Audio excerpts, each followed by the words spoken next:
Hi there, BookTube, and welcome to Wednesday. And I'm going to do a tag video because Dane over at Dane Reads tagged me yesterday, and I like to do these things off the cuff with as little sort of thinking about it time as possible. So I'm going to record it a day after and get it up hopefully today. And this is the 25 random questions tag. Somewhat bizarrely, I've already done the 28 more random questions tag originated by Steve Donoghue, but I haven't done this one until I was tagged by Dane. So, question one, do you have any pets? Sadly, no, because even though I'm totally a cat person, was brought up with cats all my childhood, my wife is cat phobic. She has a fear of them jumping up at her, which I think is probably linked to that sort of, myth of children, cats jumping out into sort of children's cots and lying on them and smothering them. I think it's linked to that. But I have lots of tales of cats, not the fluffy kind you see all over Twitter in photos. Mine are sort of characterful cats, because I mainly, although not exclusively, grew up with Siamese cats. Siamese cats, if you don't know, are extraordinary creatures, part human, part dog, more than cat. When they sort of cry and mew, people think you've got a baby in the house. Okay, so the first cat tale is we were at an aunt of mine for a family Christmas dinner, or lunch rather, but obviously Christmas it sort of stretched into dinner time, and my mum sort of drove home because it wasn't that far to go and feed the animals because we had dogs, cats, birds. I think that was it at the time. And the phone went at my aunt's where the rest of us were all still, and we heard my aunt go, "Oh God, that's terrible. Oh my God, what's happened? Have we been burgled on Christmas Day?" Anyway, so my aunt comes back into the room where we're all gathered, barely suppressing a titter. We go, what's wrong? What's wrong? She said, "Oh, your mum rang to say that the cat had eaten one of the canaries. We were having turkey. Why should the cat miss out?" And apparently what it had done, so there were two canary cages, both suspended quite high off the ground in the kitchen on hooks. And the cat had hurled himself at one of the cages and knocked it off the hook. And the cage sort of, split open when it landed. So if the bird hadn't died of a heart attack, the cat caught it and ate it anyway. But not a happy Boxing Day for the cat because the claws and beak were fairly indigestible and it had a stomachache 24 hours later, which seems sort of fairly karmic. So that was cat incident number one. Cat incident number two also involves another different Siamese and another canary. Because the same thing happened, and it wasn't Christmas. But this cat was so clever, and to this day we don't know how he did it. He didn't just sort of jump up and knock the bird cage off its hook. Somehow he jumped up and opened the door, and there was like no supporting services for him to do that. So how he did it was remarkable. And obviously the bird flew out, and the cat caught him because that's what they do. So in the end, my mum stopped keeping birds because it was cats 2, birds 0, and that doesn't include the wild cats, the wild birds that they brought in dead. I remember that one of the Siamese cats had somehow caught and killed a blackbird, which are massive birds, and it was bigger than the cat. And that was just laying outside our back door. Very not pleasant to see that and deal with it. So that's cat story number 2. Cat story number 3. We had a Siamese cat who was very, very cross-eyed, because all Siamese cats, the genetic mutation that gives them their different colouring also means that they're cross-eyed, some more than others. And we had a Siamese, a blue point, that was so cross-eyed that it couldn't jump up onto surfaces straight. It had to do it from an angle because of its sort of angle of vision. But he was the most lap cat of all the Siamese we've had. And we always thought that he was like just any sort of domestic moggy, didn't seem to particularly have a character. But we realised, we spotted him one night, he could open the fridge. He would just lever where the sort of plastic thing that divides the door from the fridge and they sort of sit flush when it's shut. He levered his paw to open the fridge from the bottom. So in the end we had to get a hook device, not to stop him nicking food from the fridge. So he rather surprised us with his ingenuity. So that was cat incident number 3. Cat incident number 4 happened to the same one, where he was so cross-eyed that when he was about sort of 8 or 9, he got lost. You know, he went out, as cats are wont to do, and he got lost, and we, you know, he was missing for months and months, and we thought he was dead or whatever. And after 6 months, someone found him and returned him to us. And he was in a terrible state. He'd obviously been sort of living out of bins and things like that. But we nursed him back to health, and he had a happy sort of 2 or 3 more years with us. So that was cat incident number 4. And then the final cat incident, 5, not really an incident, this was a constant, is the best hunter that we had was just, he could wrap us around his finger, because one thing that he did was, if you were upstairs and you were going downstairs and he happened to be upstairs and he wanted to go downstairs, he would wait on the sort of, there was a sort of a windowsill at the top of the stairs, and the moment you sort of set foot on the stairs, he would climb onto your shoulder, and you were acting like a stair lift for him. And he didn't do it going up the stairs, he'd only do it coming down. And he just exploited us mercilessly, that cat. He was so smart. Okay, enough of cat stories. Question, but you can see that I miss them dearly. Question 2, name 3 things that are physically close to you. Space, time and gravity. How about that? Although I suppose Einstein would say that space-time is 1 and not 2, and therefore I need something else. But I mean, I've got my work bag. So empty Sainsbury's bag for shopping. A book, that's what I'm currently reading, Politics of the Asylum, which is actually fiction. And what else have we got in here of interest? Oh, my writing, one of my many, many writing notebooks. Yeah, I think that will do. Not terribly interesting. Question 3, what's the weather like right now? Well, it's overcast, but it's really humid. It's not very nice at all. Question 4, do you drive? If so, have you crashed? Well, my answer is no, I don't drive, and yes, I have crashed, because I had lessons when I was 17, and they said the only way you're going to pass is to buy a sort of second-hand car and practice outside of the lessons. So I bought this car mainly on the strength of the quality of its radio, which I now concede is not the quality you should be looking for, perhaps. And it basically had a motorcycle engine in it. It was just so underpowered, and where we lived at the time was on a camber, sort of not a hill as such, but there was road camber. And I remember the first time my mum is a brilliant driver. She's much better than my dad was, so she drew the short straw to take me out to driving lessons or practice. And I remember that drove out the drive up to the road and had to halt because it emerged onto a main road. And I didn't negotiate the camber because the car was so underpowered. I didn't have my foot on the brake right down, and so I was gradually rolling backwards, and this car behind us was hooting and hooting and hooting, and I hit it.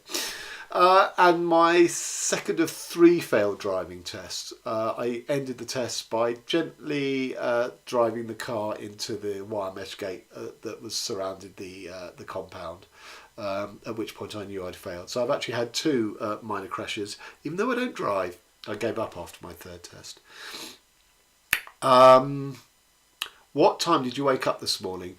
Well, I always get woken up by the alarm, which goes off at 7 o'clock, because my wife leaves for work earlier than I do, and then I have an hour and a half of laboured dozing where I really don't, it's of no benefit to me, but I haven't got the energy to get up. So I physically get out of bed any time between 8:15 and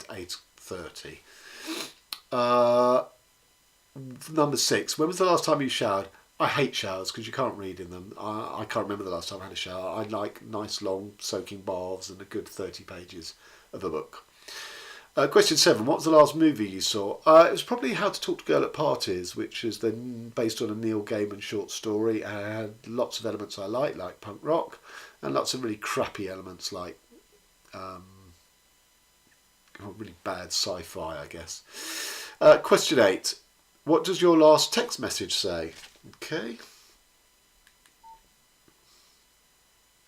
It says, this is from Vodafone. Based on your last call, how likely are you to recommend Vodafone to a friend / colleague? Text a score from 0, brackets not at all likely, to 10, brackets extremely likely. Well, considering my last call to Vodafone was for me to leave them, I thought they could have probably figured that one out for themselves, the stupid bastards. I hate Vodafone more than anything. You know, if Satan came to Earth and started levelling cities, I would still hate Vodafone more than Satan. Vodafone are Satan. Right. What's your ringtone? Whatever the preset is, I don't have a ringtone. This is an Ericsson non-smartphone. No camera, no data, just, you know, punch in the numbers, speak to someone at the other end. I probably wouldn't even have I hate phones so much, I wouldn't have a phone if I didn't have kids, and, you know, you kind of have to be at the other end for them. Question 10. Have you ever been to a different country? Yes. Now, the last time this cropped up, I think in the 50 questions you've never been asked, I failed miserably to remember many countries that I visited. I no longer travel. I certainly don't fly. But in my past, I've been to a few places. I've been to the USA.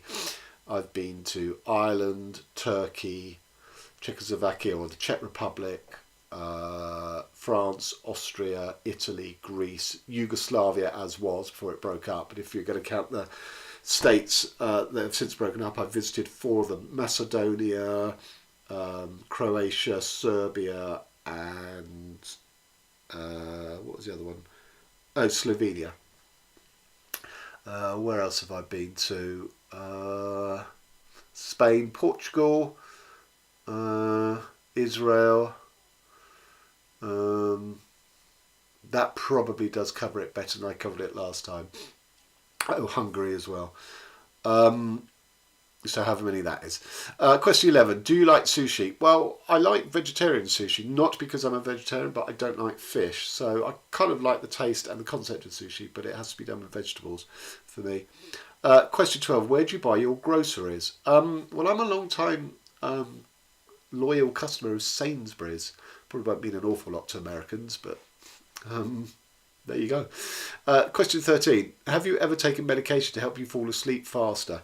Well, I'm an insomniac and I've tried many remedies for sleep, including Chinese acupuncture and herbs, but they didn't work.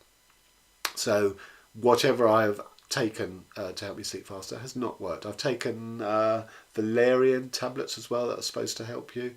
That didn't work. I've taken those pills called Calms, Kalms. That didn't help me. I think I'm beyond help. Question 14. How many siblings do you have? Well, 0, in the sense that I didn't grow up with any. I had a baby sister who was older than me who died at 1 month of meningitis in the 60s.